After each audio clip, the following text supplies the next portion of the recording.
सर्वोच्च न्यायालयात शिवसेना आणि धनुष्यबाण चिन्हाबाबत अंतिम महत्त्वाची सुनावणी पार पाडली. ठाकरे गटाचे वकील देवदत्त कामत यांनी जोरदार युक्तिवाद करत थेट सर्वोच्च न्यायालयाचे एकनाथ शिंदे आणि त्यांच्यासोबत गेलेल्या आमदारांना अपात्र ठरवावे अशी मोठी मागणी केली. कामत यांनी न्यायालयात सांगितले की आमदारांनी पक्षांतर करून सत्तेचा फायदा घेतला आहे.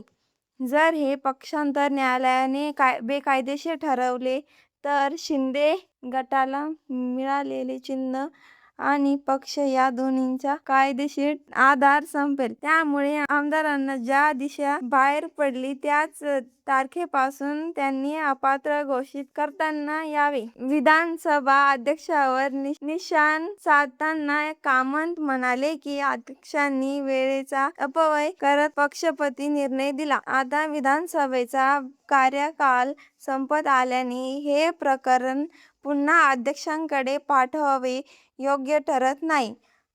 यासाठी त्यांनी उत्तर प्रदेशच्या राजेंद्र राणा खटल्याचा दाखला दिला, जेथे न्यायालयाने स्वतः आमदारांना अपात्र ठरवले होते. आता जर न्यायालयाने या आमदारांना अपात्र केले तर शिंदे सरकारमधील आमदार आणि मंत्रिपदाचे धोक्यात येणार का, याकडे संपूर्ण महाराष्ट्राचे लक्ष लागले आहे. पुढील ताज्या अपडेट्ससाठी चॅनलला सबस्क्राईब करा आणि तुमचे मत कमेंट बॉक्समध्ये नक्की सांगा.